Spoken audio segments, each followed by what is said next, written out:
오늘은 하나님께서 가장 사랑하시는 사람이란 제목으로 함께 말씀 나누도록 하겠습니다. 아멘. 말씀에 은혜 받으시며 깨달음이 있으시길 간절히 소망합니다.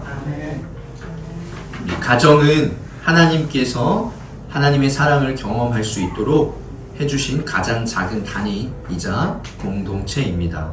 우리들은 가정이란 작은 공동체 안에서 하나님의 사랑을 배울 수 있습니다.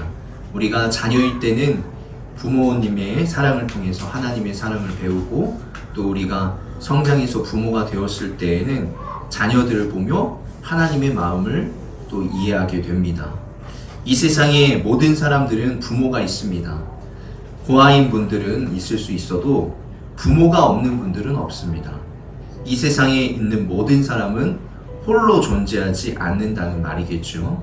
그런가 하면 내리사랑이라는 말이 있습니다. 이 사랑은 대를 타고 내려간다는 말이죠. 보통의 부모님들의 사랑은 자식을 정말 사랑합니다. 자식이 속을 아무리 썩여도 용서하고 다시 품어주죠. 그런데 그 사랑이 손주, 손녀 이렇게 대를 한 대 더 타고 내려가면 더 커진다는 것입니다. 부모에게 못하는 자식은 있어도 자식에게 못하는 부모는 거의 없습니다. 호세아서는 하나님의 크고 깊은 사랑을 보여주는 대표적인 말씀입니다. 호세아서 2장 19절에 보면, 그때 내가 너를 영원히 아내로 맞아들이고 너에게 정의와 공평으로 대하고 너에게 변함없는 사랑과 긍휼을 보여주고 너를 아내로 삼겠다. 내가 너에게 성실한 마음으로 너와 결혼하겠다. 그러면 너는 나 주를 바로 알 것이다. 호세아서는 이 사랑이라는 주제를 가지고 2장에는 결혼을 비유하여서 하나님의 사랑을 보여주고 있습니다. 하나님이 신랑이고 우리가 신부라는 것이죠. 그래서 하나님께서는 호세아에게 음란한 여인과 결혼을 하고, 또 다시 그 음란한 여인이 바람을 핀 상태인데도 불구하고 다시 그녀를 받아줘라. 값을 지불하고 다시 그녀를 사라. 이렇게 이야기를 하고 있습니다. 하나님께서 우리가 이제 음녀라는 거죠. 음란한 여인인데 하나님을 떠나서 살아도 하나님께서는 이 값을 치르시고 다시 우리를 또 데려오시고 다시 사랑하시려고 한다는 그 사랑을 보여주고 있는 것입니다. 우리가 이 비유가 이제 결혼에 대한 비유인데요. 우리 결혼하신 분들은 알겠지만 우리 결혼 초기를 뭐라고 하죠? 신혼이라고 합니다. 한국에서만 그런지 모르겠지만 결혼 초기에는 콩깍지가 씌어서 이 사람 아니면 안 된다 하다가도 결혼한 다음에는 우리 원수라고도 안 하죠. 뭐라고 하죠? 왼수라고 하죠. 예, 잘하시네요. 왼수라고 합니다. 물론 이런 것들은 좀 극단적인 표현일 수 있겠지만 분명한 것은 시간이 지나면서 이 사랑이 더 깊어지냐 커지냐 오히려 더 반대로 되고 있는 그런 상황이 많다는 것이에요. 그래서 이제 하나님께서는 이 11장에 이 결혼 비유보다도 더 강력한 비유를 말씀해 주시는 거죠. 바로 아까 말씀드렸던 부모와 자식 간의 비유입니다. 그래서 하나님께서는 우리의 부모이시고 우리를 양자 삼아 주시고 우리는 그의 자녀가 되었다라는 것이죠. 1절부터 5절까지의 말씀을 보면 자식이 부모를 대하듯이 이스라엘이 또 하나님을 그렇게 대하고 하나님이 이스라엘을 그렇게 대하는 것을 볼 수 있습니다. 호세아서 11장 1절에 이스라엘이 어린아이일 때 내가 그를 사랑하여 내 아들을 이집트에서 불러냈다. 하나님께서 어린아이일 때 자녀로 삼으시고 이집트에 노예로 있었던 이집트에서 불러냈다라는 것이죠. 그러나 내가 부르면 부를수록 이스라엘은 나에게서 멀리 떠나갔다. 짐승을 잡아서 바알 우상들에게 희생제물로 바치며 온갖 신상들에게 향을 피워서 바쳤지만 나는 에브라임에게 걸음마를 가르쳐 주었고 내 품에 안아서 길렀다. 죽을 고비에서 그들을 살려주었으나 그들은 그것을 깨닫지 못하였다. 나는 인정의 끈과 사랑의 띠로 그들을 묶어서 업고 다녔으며 그들의 목에서 멍에를 벗기고 가슴을 헤쳐 젖을 물렸다. 갓난 아기 때 하나님께서 이스라엘을 자녀로 삼았다는 얘기고, 그 아기를 키우면서 겪는 그 과정을 말씀하시는 거예요. 걸음마를 가르쳐주고 내 품 안에서 기르고, 특히 아기 때가 그렇죠. 아기 때 죽을 고비가 많이 있습니다. 연약하기 때문이죠. 그래서 그때 죽을 고비에서 많이 살려주었고, 그 다음에 이제 우리가 업고 다니죠. 아기들을 업고 다니며 또 가슴을 헤쳐서 젖을 물려서 키웠다라고 이야기를 합니다. 그러나 뭐라고 써있냐면, 그렇게 해도 계속 멀리 떠나간다는 거예요. 자녀들은 깨닫지 못한다, 거부한다 라는 것입니다. 5절부터 보면, 이스라엘은 이집트 땅으로 되돌아가게 될 것이다. 이스라엘은 아시리아의 지배를 받게 될 것이다. 그들이 나에게로 돌아오기를 거부하기 때문이다. 원래 나와 함께 가나안 땅에 살아야 되는데 이집트 땅으로 돌아가게 되고 또 아수르 땅으로 잡혀가게 된다는 거예요. 거부하기 때문이죠. 그들이 하나님을 떠나 살려고 하기 때문이다 라는 것이에요. 전쟁이 이스라엘의 성읍을 휩쓸고 지나갈 때 성문 빗장이 부서질 것이다. 그들이 헛된 계획을 세웠으니 칼이 그들을 모조리 삼킬 것이다. 내 백성이 끝끝내 나를 배반하고 바알을 불러 호소하지만 그가 그들을 일으켜 세우지 못할 것이다. 결국 이렇게 하나님을 떠나간 백성들이 그 값을 치르게 된다라는 그런 말씀을 하고 있습니다. 제가 주중에 설교 말씀을 들었는데, 이 한 목사님이 하신 말씀이에요. 뭐라고 말씀하시냐면, 뱃속에 있을 때가 제일 편하다 이렇게 얘기를 하시더라고요. 아기가 뱃속에 있을 때 제일 편하대요. 아기를 낳으면 시도 때도 없이 운다는 거예요. 빽빽 소리를 지른다는 거죠. 밤새 울죠. 여자아이들 같은 경우는 밤에 잠도 굉장히 짧습니다. 금방금방 깨요. 그래서 이게 배고프다고 하는 건지 똥을 쌌다고 하는 건지 뭐 잘 모르는, 처음에는 구분하기가 어렵죠. 근데 어쨌든 울어요. 그리고 조금 지난 다음에 보면 이제 기어다니기 시작하죠. 오늘 말씀의 내용과 3절에 나오는 말씀의 내용과 비슷합니다. 그래서 이렇게 그 다음에 이제 걸음마를 가르쳐주고 품에 안아서 기르고, 또 아기 때 얼마나 조심조심 키웁니까? 제가 어제 그 사촌 누나를 만났어요. 사촌 누나를 만났는데 사촌 누나가 뭐라고 말씀하시냐면, 아기를 저밖에 본 적이 없어서 제가 이 세상에서 제일 귀여운 줄 알았대요. 그러면서 이야기를 하는 게, 너무 귀여워서 손을 잡고 잠들었대요. 제 손을 잡고, 갓난 아기 때 손을 잡고 잠들었는데 좀 있다가 저희 어머니께서 막 깨웠다는 거예요.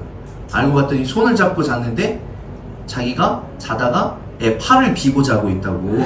그래서 위험하니까 이렇게 깨웠다, 이런 이야기를 해주었습니다. 이처럼 아기는 아무것도 모르죠. 아기 때 잘못 다치면 그게 평생 가잖아요. 그래서 기어다니기도 하고 아무데나 그냥 다니기도 합니다. 그러다가 걸음마를 배우고 청소년기가 되면 그때부터 이유 없는 반항이 시작됩니다. 엄마가 나한테 해준 게 뭐가 있냐고 하기도 하죠. 그래서 이게 이제 그 목사님 말씀하신 얘기예요. 그 목사님이 그래서 하도 기가 차서 손을 들어서 한 대 때리려고 했더니 이제 자식이 손을 이렇게 잡는다는 거예요. 그래서 이놈의 자식이 했더니 자기보다 힘이 더 세가지고 자기가 손을 내릴 수밖에 없는, 내가 어떻게 저런 자식을 낳았는지 후회하고 살다가 조금 크니까 이제 뭐라고 해요? 유산 달라고 한다는 거예요. 이게 자식이다. 이 목사님께서 호세아서를 가지고 말씀하신 것도 아닌데, 저는 말씀을 준비하면서 이 목사님의 비유가 지금 오늘 이 이스라엘 비유, 어쩌면 이 우리들의 모습이지 않을까, 하나님을 대하는 우리들의 모습이지 않을까 생각이 많이 들었습니다. 그래서 우리가 완전하게 이 말씀의 비유와 상황이 뭐 다 같진 않지만, 뭐 저도 뭐 뭐 부모님한테 그런 얘기 해본 적은 없습니다. 예, 근데 어쨌든 분명하게 공감하는 것은 무엇이냐면 부모에 대한 자식의 사랑보다 자녀에 대한 부모의 사랑이 더 크다는 거죠. 좀 헷갈릴 수 있어서 제가 적어 보았습니다. 같이 한번 따라해볼까요? 자녀에 대한 부모의 사랑이 부모에 대한 자식의 사랑보다 더 크다. 부모는 아무리 사랑을 주어도 자녀들은 그것을 깨닫지 못한 채 살아갑니다. 몸과 마음으로 자녀를 낳았지만, 사랑으로 자녀를 낳았지만 자녀들은 자기 자신, 또 남편과 아내, 자기의 자녀들밖에 모르는 거죠. 이게 어쩌면 그런데 사람의 본능이자 모습이라는 생각이 듭니다. 그리고 아까 부모의 사랑에 대해서 말씀을 드렸지만 아무리 내리사랑이라고 하고 또 자신의 모든 것을 줄 수 있을 정도의 사랑이라고 하더라도 우리가 사람인지라 한계가 있습니다. 때로는 정신적인 문제, 또 때로는 먹고 사는 것에 바쁘다 보니까 자신의 자녀에게 바른 사랑을 주지 못할 때가 있습니다. 때로는 또 자녀들 중에 누구를 더 사랑하기도 하고요. 또 때로는 자식을 잘 키우려면 엄하게 키워야 된다고 해서 너무 엄하게만 키우기도 하고 또 때리면서 키우기도 합니다. 이게 다 사람이기에 이런 게 존재하는 거죠. 그러나 분명한 것은 이게 성경적인 사랑은 아니라는 것이에요. 사람은 완전하지 않아서 내가 아무리 자녀를 완전하게 완벽하게 키우려고 해도 그렇게 되지 못한다는 거예요. 저도 어느덧 새 자녀를 둔 부모가 되고 나서 가장 공감하는 말 중에 하나가 무엇이냐면 나도 부모가 처음이다 라는 거예요. 자식을 낳고 자녀를 낳고 키우는 게 모든 게 처음이다 보니까 낯설고 실수하고 잘못한다는 거예요. 그래서 또 다른 자녀를 낳으면 잘할 것 같았는데 이 둘째는 첫째랑 또 달라요. 그래서 또 처음 같은 거예요. 이러면서 부모도 부모 나름대로 최선을 다해 자녀들을 키우지만 또 처음이다 보니까 제대로 키우지 못해서 자녀들은 부모에 대해 오해하고 또 상처받게 되는 거죠. 하나님께서 이 가정을 세우신 게 아까 무엇이라고 했어요? 서두에 하나님의 사랑을 경험하라고 이 가정을 세우셨는데 실제로 많은 가정에서는 하나님의 사랑을 경험하기가 어렵습니다. 우리가 하나님을 아버지라 고백할 때 이런 배경에서 하나님을 아버지라고 느끼기가 참 어려운 거죠. 우리 아버지는 안 그러는데 하나님 아버지도 그런 거 아니야? 이렇게 생각하기도 한다는 거죠. 그래서 하나님에 대해서 오해하기도 합니다. 우리는 하나님을 이상적인 부모로 생각하며 하나님을 이해할 때 하나님의 사랑을 더 깊이 알고 경험할 수 있게 되는 줄 믿습니다. 그래서 하나님께서 8절 9절에 하나님께서 우리를 사랑하시는 그 사랑에 대해 말씀하여 주십니다. 내가 너를 어찌 버리겠느냐? 내가 어찌 너를 원수의 손에 넘기겠느냐? 내가 너를 버리려고 하여도 나의 마음이 허락하지 않는구나. 너를 불쌍히 여기는 애정이 나의 속에서 불길처럼 강하게 치솟아 오르는구나. 아무리 화가 나도 화나는 대로 할 수가 없구나. 내가 다시는 에브라임을 멸망시키지 않겠다. 이렇게 말씀을 하십니다. 하나님께서는 호세아가 바람핀 아내를 용서하고 다시 받아들이는 것처럼 이제는 아무리 잘못을 한 자녀라도 절대로 버리지 않겠다. 화가 나도 참을 수밖에 없다. 불쌍히 여긴다. 이런 것들이 억지로 하는 게 아니라는 거예요. 부모이면 자연스럽게 당연하게 이럴 수밖에 없다는 것을 이야기하고 있습니다. 그래서 하나님께서 이스라엘 백성들을 그렇게 할 수밖에 없고 또 우리들을 그렇게 할 수밖에 없다라는 것을 이야기하고 있습니다. 그러면 어떻게 이렇게 할 수 있을까요? 9절에 나오는 제가 읽지 않은 이 중간의 부분이 가장 사실 오늘 중요한 말씀 중에 하나입니다. 뭐냐면 나는 사람이 아니고 하나님이다. 나는 너희 가운데 있는 거룩한 하나님이다. 사람은 부모도 처음이고 이번 생도 사실 처음이지 않습니까? 최선을 다해 살아도 실수할 수 있고 잘못된 가치관으로 제대로 자녀를 키우기도 어렵습니다. 그러나 하나님께서는 완전하셔서 완전한 사랑을 주실 수 있다는 것입니다. 우리 같이 한번 따라해 볼까요? 나는 하나님이요 사람이 아니라 나는 너희 가운데 있는 거룩한 하나님이다. 호세아서 11장 9절의 말씀을 늘 마음에 새기시길 간절히 소망합니다. 우리가 오늘 이 말씀에 근거해서 하나님께서 우리를 너무나 사랑하여 주시고 부모와 같은 사랑을 주신다는 말씀에 근거해서 기초로 신앙생활 하면서 기초로 두어야 될 것이 두 가지가 있습니다. 첫 번째는 무엇이냐면 하나님께서 우리의 완전한 부모가 되시어서 우리를 아주 크고 아주 깊이 사랑하여 주신다는 것입니다. 같이 한번 따라해 보겠습니다. 하나님께서 나를 사랑하십니다. 하나님께서 나를 사랑하십니다. 하나님께서 우리를 너무나 사랑하여 주시고 말로 표현할 수 없는 사랑으로 사랑하여 주십니다. 이 사랑을 대표하는 대표적인 말씀이 무엇이에요? 우리 탕자의 비유 아니겠습니까? 우리 탕자라고 이야기하는 그 둘째 아들이 그 당시에는 유산을 받으면 유산을 달라고 하면 아버지를 죽은 사람 취급하는 것이었어요. 그런데도 불구하고 그렇게 무시하는 아들에게 자신의 유산을 주고 그리고 그렇게 유산을 받은 아들은 다른 나라로 떠납니다. 다른 나라에서 열심히 살 수도 있었겠지만 어쨌든 그 돈을 다 탕진해서 결국은 너무 비참한 상황이 또 놓이게 되는 거예요. 돈이 있을 때와 없을 때는 우리의 상황은 너무나 다르죠. 그래서 그 돈이 없는 상황에 오니까 이 아버지 곁에 있었을 때가 생각이 나는 거예요. 내가 아버지의 종으로라도 가서 있겠다. 아버지께 잘못했다.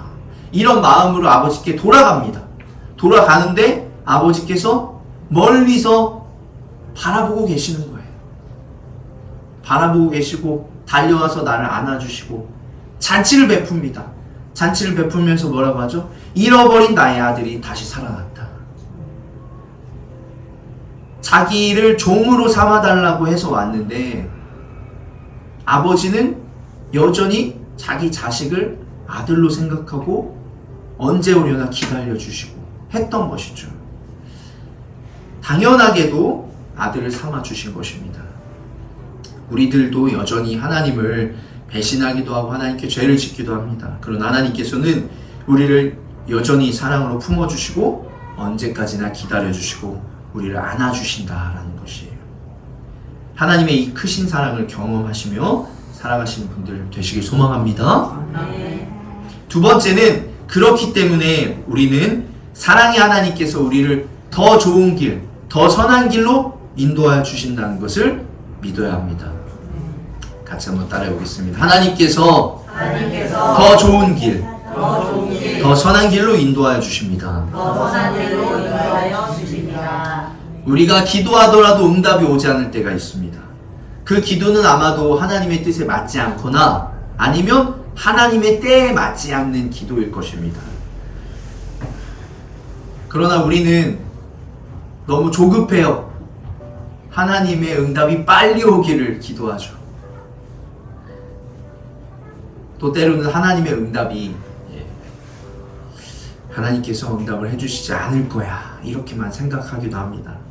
그러나 분명한 것은 우리가 바른 기도를 하고 있다면 하나님께서 우리를 사랑하시기 때문에 그때에 맞게 응답을 해주실 것이고 혹시 우리가 바른 기도를 하고 있지 않았다면 하나님께서 우리 상황에 맞게 더 좋은 길, 더 선한 길로 인도를 해주실 것입니다. 물론 응답이 되지 않았지만 말입니다.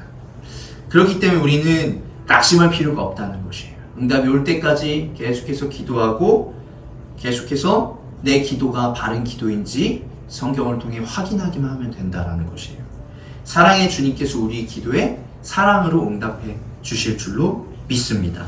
그래서 하나님의 인도하심에 따라 살아가신 분들 되시길 소망합니다.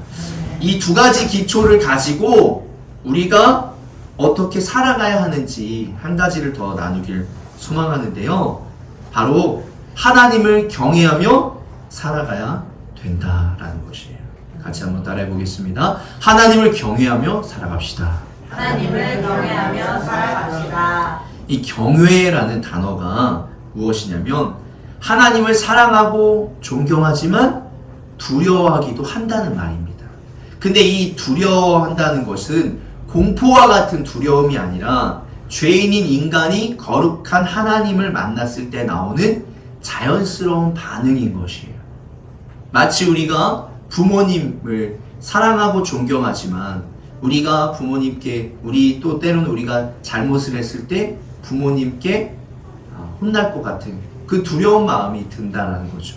그런데 그게 공포와 같은 두려움이 아니라는 거예요. 하나님에 대한 마음. 교회를 오래 다니시는 분들 중에 늘 죄 때문에 두려워하고 늘 회개기도만 하시는 분들이 있어요. 뭐 하나 잘못하면 하나님께서 벌 내리실 거야. 하나님께서 날 가만히 두시지 않을 거야. 이런 이 공포와 같은 마음에 휩싸여서 신앙생활 하시는 분들이 있어요. 그런데 하나님께서 진정 원하시는 것은 무엇이에요? 그런 마음이 아니라, 그런 공포와 같은 두려운 마음이 아니라 우리가 회개하고 거룩한 상태에서 하나님께서 주신 이 세상의 것들을 누리며 하나님의 사랑의 관계 안에서 동행하며 우리가 이 세상을 하나님의 사람으로 살아가길 원하는 것이에요.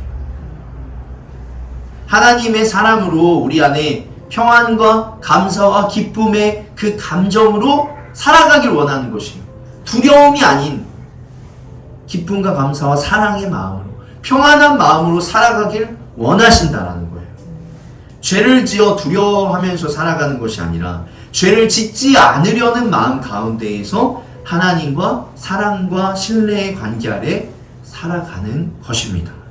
그래서 우리는 기꺼이 하나님의 사랑을 경험하면 억지로가 아니라 기꺼이 하나님과 동행하며 하나님과 살고자 하는 그 마음이 있다라는 것이에요. 그리하여 우리는 늘 하나님을 찬양하며 하나님께 영광 돌리며 살아갈 수 있을 줄 믿습니다. 이 성경에서 대표적인 예가 있습니다. 바로 다윗입니다. 다윗이 왕이 되고 어떠한 사건이 있었죠? 바세바 사건이 있었습니다. 많은 죄들을 범했어요. 그래서 그는 완벽하게 계획을 세웁니다. 사람이 보기에는 그에게 잘못했다라고 말할 사람이 아무도 없을 정도로 완벽한 계획을 세워요. 그래서 우리아를 죽입니다. 또 바세바를 자기 아내로 삼죠. 그리고 자녀를 갖게 됩니다. 이런 완벽한 계획 아래 누구의 눈은 피할 수 없어요? 하나님의 눈은 피할 수 없는 것이에요. 하나님께서 나단 선지자를 보내셔서 당신이 그 사람이다 라는 말을 들었을 때 다윗은 어떻게 했어요? 바로 그 자리에서 하나님께 잘못했다고 빈 것이에요. 이 말씀을 보면 사무엘하 12장 7절 나단이 다윗에게 말하였다. 임금님이 바로 그 사람입니다. 13절에 말을 계속 이어하다가 그 다음 나단 선지자의 말이 끝났을 때 바로 얘기하는 거예요. 그때 다윗이 나단에게 자백하였다. 내가 주님께 죄를 지었습니다. 이렇게 주님께 죄를 지었습니다 하자 바로 하나님께서 뭐라고 말씀하시는 거예요? 주님께서는 임금님의 죄를 용서해 주실 것입니다. 그러므로 임금님은 죽지는 않으실 것입니다. 그러나 임금님은 이번 일로 주님의 원수들에게 우리를 비방할 빌미를 주셨으므로 바세바와 임금님 사이에서 태어난 아들은 죽을 것입니다. 나단은 자기 집으로 돌아갔다. 주님께서 우리아의 아내와 다윗 사이에 태어난 아이를 치시니 그 아이가 몹시 앓았다. 이처럼 하나님께서는 거룩하신 분이셔서 우리의 죄를 가만히 내버려 두지 않으세요. 하지만 우리가 다윗처럼 하나님께 바로 잘못했습니다. 회개하며 용서를 구하며 하나님께서 용서를 해주신다는 거예요. 물론 죄에 대한 대가는 받아야 돼요. 죄에 대한 대가까지 안 받으면 어떻게 될까요? 이 세상은 무법천지가 되는 것이에요. 하나님께서는 하나님께 용서를 받고 또 사람에게도 용서를 받아야 된다고 늘 말씀을 하시는 거예요. 간음으로 갖게 된 아이는 결국 죽게 됩니다. 하지만 사랑의 하나님께서는 그것으로 끝내지 않으신다는 거예요. 무엇이 있죠? 24절에 그 뒤에 다윗이 자기 아내 바세바를 위로하고 동침하니 그 여인이 아들을 낳았다. 다윗이 그의 이름을 솔로몬이라고 하였다. 주님께서도 그의 아이를 사랑해 주셔서 예언자 나단을 보내셔서 주님께서 사랑하신다는 뜻으로 그의 이름을 여디디아라고 부르게 하셨다. 하나님께서는 죄의 대가를 치르게 함으로 끝나지 않습니다. 하나님께서 우리를 사랑하시기 때문이죠. 그리하여 범죄하였지만 회개하였던 다윗에게 또 다른 아이를 주셔서 그 이름을 솔로몬이라고 이름을 짓게 하였고, 솔로몬의 별명이 뭐예요? 여디디아. 이 여디디아라는 뜻이 뭐냐면 하나님께서 가장 사랑하는 사람이라는 뜻입니다. 하나님께서는 우리들에게도 다윗과 같은 이 사랑을, 한없는 사랑을 주신다라는 거예요. 자신의 아들을 내어주신 그 사랑, 그 사랑으로 우리에게 사랑을 보여주셨습니다. 오늘 다윗에게 주신 말씀, 또 솔로몬에게 주시는 말씀이라고 여러분들이 보실 수도 있겠지만, 우리가 늘 말씀을 볼 때 어떤 마음으로 봐야 돼요? 나에게 주시는 말씀이다, 이런 마음으로 봐야 됩니다.